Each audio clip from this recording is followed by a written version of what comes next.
one's behavior holds countless interpretations. Welcome. Today's doodle was based on the word trial. And for this peculiar one, we are coming back to the avatar of change, this intriguing creature that last time we left it was beginning to combine its two companions into the trinket that it created previously, hoping to get back its previous body.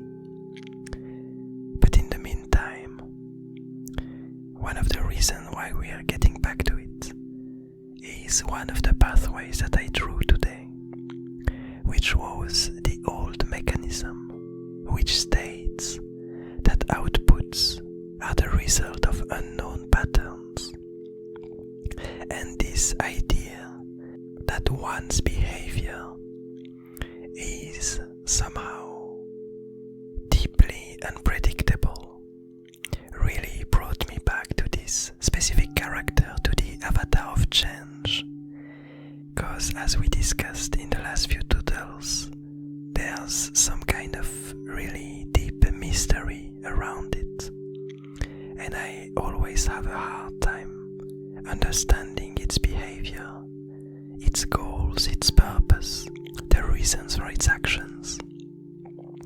And so it's really the first character that I think of when thinking of unknown behaviors, unknown purpose. And so here, there's really this idea that it does a lot of things. It generates a lot of different outputs, but we never have a peculiar clue as to what leads it to generate these outputs. A second card, a second pathway that I drew was the Grim Collector, which states that entities gather what they lack. And here, it's something else entirely, meaning that what this pathway led me towards is this character that we first encountered only a few doodles ago, which is this Arbiter, this character that's been freed, that's been unshackled by the mergers, as they were slowly getting engulfed by the void, as they were slowly disappearing.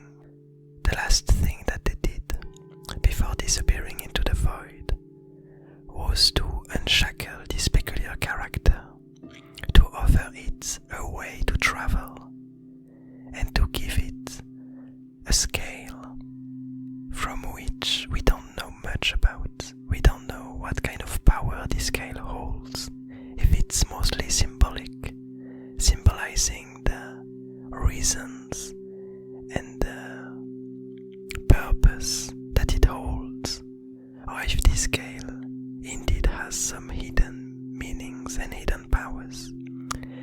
But basically, the idea or the interpretation that we made of it at the time was that the mergers finally decided to free this mysterious character in order to ask it to search some ways to bring back the mergers and to save them from the void, from the utter emptiness, in order for it to find ways to bring them back, or for any other reason that we might not yet know of.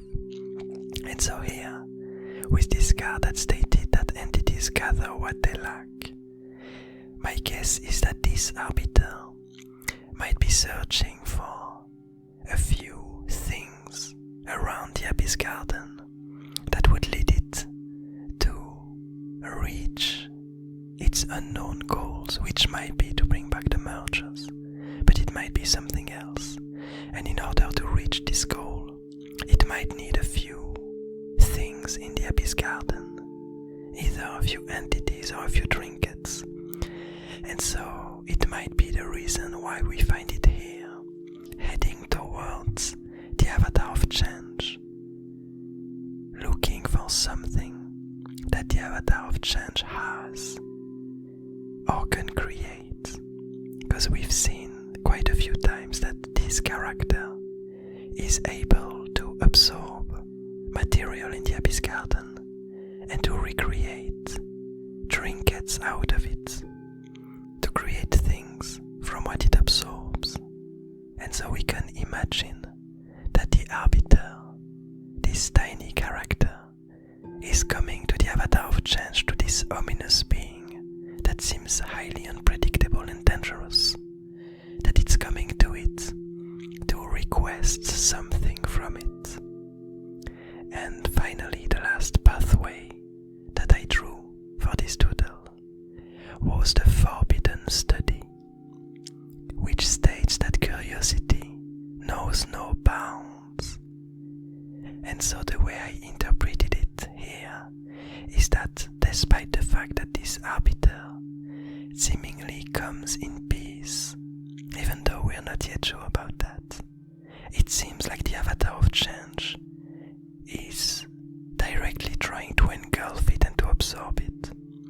We see its two ominous arms, its two branch-like limbs, trying to reach and trying to grab the Arbiter, trying to absorb it because of its curiosity, trying to gather this new entity, this new creature that it knows nothing about.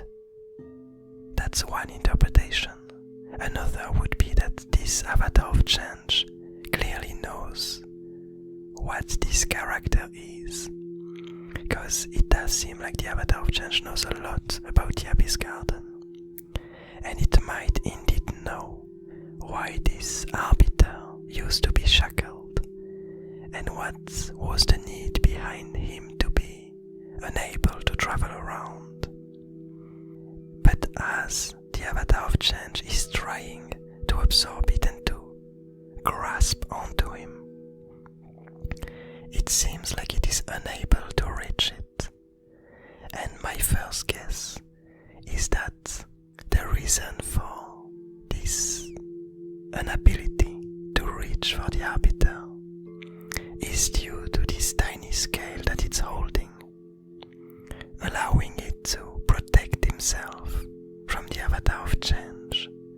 And it's something that might be actually quite interesting, because if you ever remembered the first time that we saw the avatar of change, it used to carry around these 4 scales in which a few creatures were seated inside, and it seemed to be a really important part of its identity.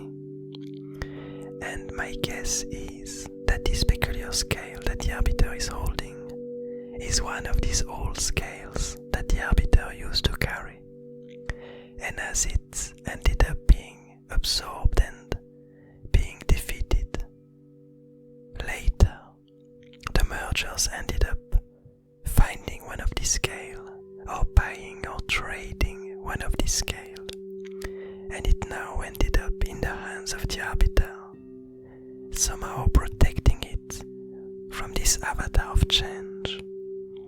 Something else that's interesting in this doodle compared to the last time that we saw this ominous character is the fact that none of its companions are anywhere to be seen.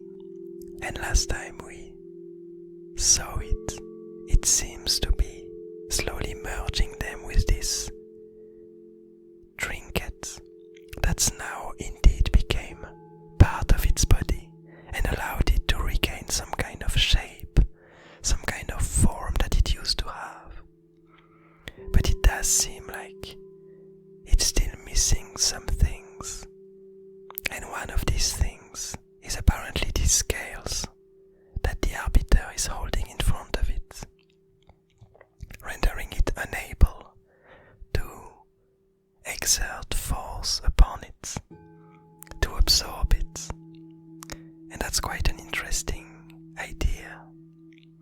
And now I'm wondering, because the word of the day was trial, so we could interpret it as the Arbiter going towards this character deducing whether or not this character is guilty, whether it's worthy of something. And according to the behavior of the avatar of change, it does seem like it is not worthy, that its first reaction is to try to grab onto the Arbiter, to try to absorb it, to try to destroy it, for once again reasons unknown. But it does clearly seem like these two characters know each other and have some kind of bond with one another. And that's something else that might be quite interesting, is that indeed the Arbiter might be looking around in the Abyss Garden for some ways to bring back the mergers. But in the meantime, it might have taken this opportunity of freedom to go back to an old friend and have some kind of conversation with it. Because it does clearly seem like these two characters are linked to one another, and that they might have interacted with one another in the past. And I'm getting really curious about it, because we really don't know a lot about the Avatar of Change. We had these theories and these ideas that its emergence might be linked to the Alchemist and one of its experiments. But as for the Arbiter, it's really unknown where it comes from. And if these two characters had indeed encountered each other before, I'm wondering in which circumstances and in which events and what could have made the Avatar of Change so adamant to get rid of the Arbiter. What would lead it to feel this urge to get rid of it? And something that might be quite annoying for the Avatar of Change is that it used to be the one that symbolized the need for balance, and that symbolized this idea that it was the creature that would restore balance in the Abyss Garden, while now it seems like the only one with the scale and the symbol of balance is the Arbiter, which somehow took the role of the Avatar of Change and managed to usurpate its identity, its role, its purpose. And that's quite interesting. I guess I'm gonna have to have some thinking about it, because I'm really wondering what's gonna happen in the next scene where we see them. Whether or not we are gonna have hints as to what their past is, their common past, and what their future holds. But in the meantime, I hope you enjoyed this doodle. I hope you enjoyed the lore behind it, the stories that slowly unfold as we create these scenes together. I hope you're having a nice day, a nice evening, a nice morning, and I'll see you tomorrow.